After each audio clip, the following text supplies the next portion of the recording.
आई ऐसी दुर्लभ तकनीकी। अब किसानों का खेत उगलेगा तेल, पेट्रोल डीजल हो जाएगा फ्री। अरब देशों के तेल का धंधा हुआ चौपट। भारत के किसानों की पलटी तकदीर, जिसे देख हिल गया पूरा जापान। दोस्तों, भारत तकनीक की दुनिया में ऐसी छलांग लगाता चला जा रहा है जिसके बारे में कभी किसी ने सोचा भी नहीं था। भारत कब क्या कर दे किसी को कोई पता नहीं। इसलिए चीन, रूस, अमेरिका और जापान की दिल की धड़कनें तेज हो गई हैं। उन्हें डर है कि अब हमारे हाथ से तकनीक की दुनिया का बादशाहत छिनने वाला है, क्योंकि जब देखो तब भारत एक से बढ़कर एक तकनीक की दुनिया में भूचाल ला रहा है। पूरी दुनिया का ध्यान सिर्फ और सिर्फ भारत की तकनीक पर है। इसकी असल वजह यह है कि भारत जो जो तकनीक विकसित कर रहा है वो दुर्लभ है, यानी जिसका जोड़ पूरी दुनिया में कहीं भी मिलना नामुमकिन है। और ये सब भारत के आत्मनिर्भरता की ताकत की वजह से संभव हो पा रहा है। अब भारत छोटी से छोटी चीज से लेकर बड़ी बड़ी चीज खुद विकसित करने लगा है, यानी पूरी तरह से आत्मनिर्भर बन गया है। यही बात है कि चीन, रूस, अमेरिका और जापान में बवंडर मच गया है। उनकी दादागिरी पर लगाम लग गया है, क्योंकि आए दिन ये देश अपनी अकड़ दिखाते थे और भारत को मजबूरन सहना पड़ता था। लेकिन मोदी ने ऐसा चाबुक चलाया है कि इनके चिथड़े उड़ गए हैं। देखा जाए तो भारत इस समय सबसे ज्यादा एनर्जी सेक्टर में बड़े शिद्दत से जुट गया है, क्योंकि इस सेक्टर में भारत की दूसरे देशों पर से डिपेंडेंसी 85% तक रही है। लेकिन भारत ने इस आंकड़े को तोड़ने के लिए सख्त कदम उठा लिया है। सबसे हैरानी की बात तो यह है कि पूरी दुनिया में प्रदूषण इस कदर बढ़ गया है कि हमारी धरती पूरी तरह से खत्म होने के कगार पर है। और जल्द ये सख्त कदम ना उठाया गया तो इंसानों का अस्तित्व खतरे में पड़ सकता है। इसलिए पूरी दुनिया क्लीन एनर्जी के नए नए ऑप्शन ढूंढ रही है। अभी तक एनर्जी के तौर पर पेट्रोल डीजल का ही इस्तेमाल बड़े जोरों शोरों से हो रहा है और प्रदूषण इस कदर फैलता चला गया है कि मानो हमारी आंख पर पट्टी बंध गई हो, दिखाई तक नहीं दिया। जब जीवन खतरे में आया तब अक्ल ठिकाने पर आई, और तो और इस पर इस कदर आदी हो चुके हैं कि इसके अलावा कोई दूसरा ऑप्शन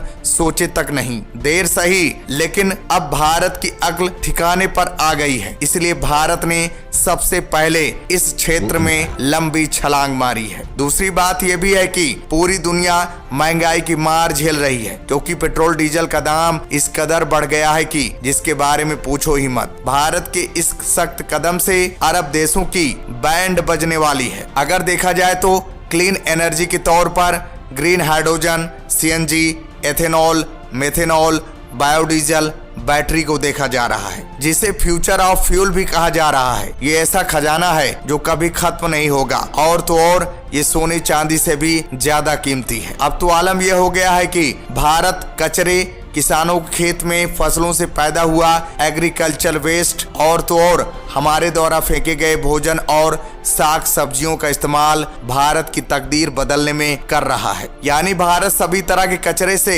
एनर्जी प्रोड्यूस करने के तरीके पाने में बड़ी सफलता हासिल की है। ये सच है कि इस समय एनर्जी सेक्टर में महारत हासिल करने के लिए भारत अपनी पूरी ताकत झोंक चुका है, क्योंकि ये एक ऐसी ताकत है जिसकी बदौलत पूरी दुनिया को अपने इशारों पर नचाया जा सकता है। भारत की कामयाबी को देखकर आज पूरी दुनिया हैरान है। मेन खबर यह है कि भारत इस बार अपनी एनर्जी की डिमांड को पूरा करने के लिए एक अनोखा और दुर्लभ तरीका ढूंढ निकाला है। ये जानकर आपको बड़ी हैरानी होगी कि इस बार भारत कचरे से नहीं बल्कि एक तरह की घास से कभी खत्म न होने वाली एनर्जी प्रोड्यूस करने में महारत हासिल कर ली है। ये ऐसी घास है जिसकी लंबाई आदमी की हाइट से भी काफी ऊंची होती है और इसे आम भाषा में बांस कहा जाता है। सबसे खास बात तो यह है कि बांस का इस्तेमाल न केवल गाड़ियों के ईंधन के लिए बल्कि थर्मल पावर प्लांट के लिए कोयला बनाने में भी किया जा सकेगा। और ये कोई हवाई बातें नहीं है, बल्कि इस पर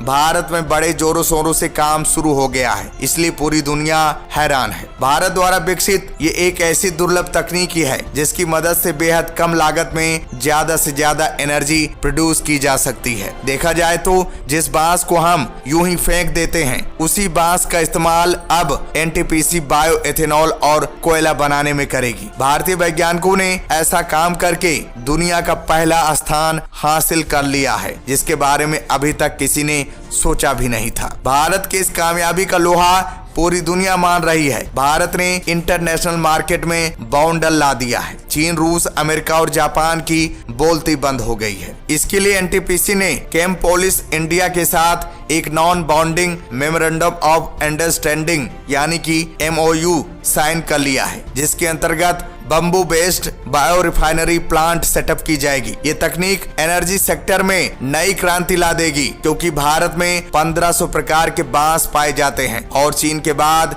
भारत में सबसे ज्यादा बांस की खेती होती है। रिपोर्ट्स की माने तो दुनिया के 80% बांस के जंगल चीन, भारत और म्यांमार में पाए जाते हैं और भारत में हर साल करीब 3.5 मिलियन टन बांस की पैदावार होती है। इन सब के बावजूद इंटरनेशनल मार्केट में भारत का केवल 4% ही हिस्सेदारी थी। यही वजह है कि इतनी पैदावार होने के बावजूद हजारों टन बांस को यूं ही सड़ने के लिए छोड़ दिया जाता है या कई छोटे इलाकों में इन्हें जलाकर भोजन पकाने के लिए ईंधन के तौर पर किया जाता है। जिस बांस पर अभी तक किसी की भी नजर नहीं पहुंच पाई, वहां एनटीपीसी ने इसको लेकर ये बड़ा चमत्कार कर डाला है। आपको बता दें कि इस एग्रीमेंट पर साइन इसी 10 अप्रैल को हुआ है और बहुत ही जल्द ही असम के बोंगई गांव में इस प्लांट को सेटअप किया जाएगा। इस प्लांट को असम में लगाने का मेन कारण यह है कि असम में बांस की बड़े लेवल पर खेती होती है। अब गर्मियों के आते ही बिहार की थर्मल पावर प्लांट में कोयले की भारी कमी देखने को नहीं मिलेगी और कई टन कोयला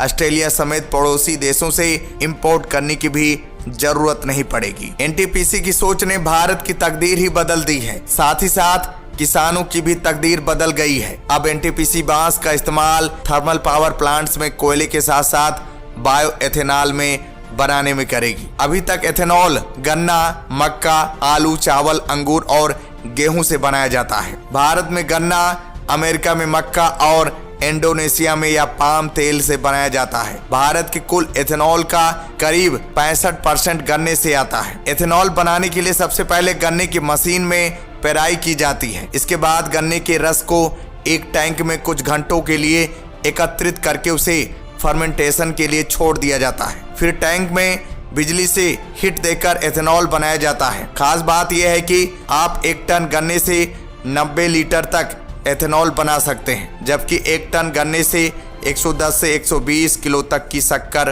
तक का उत्पादन किया जा सकता है। लेकिन एथेनॉल बनाने का यह तरीका काफी महंगा पड़ता है। अब बांस से काफी सस्ते तरीके से एथेनॉल तैयार किया जा सकेगा। भारत महंगाई की कमर तोड़ने का काम करेगा। पूरी दुनिया में हिंदुस्तान का मुकाबला कोई नहीं कर पाएगा। तो दोस्तों, भारत की इस कामयाबी पर हमें गर्व करना चाहिए। इसके बारे में आपका क्या कहना है, कमेंट्स करके जरूर बताइएगा। तो दोस्तों, जय हिंद, जय भारत।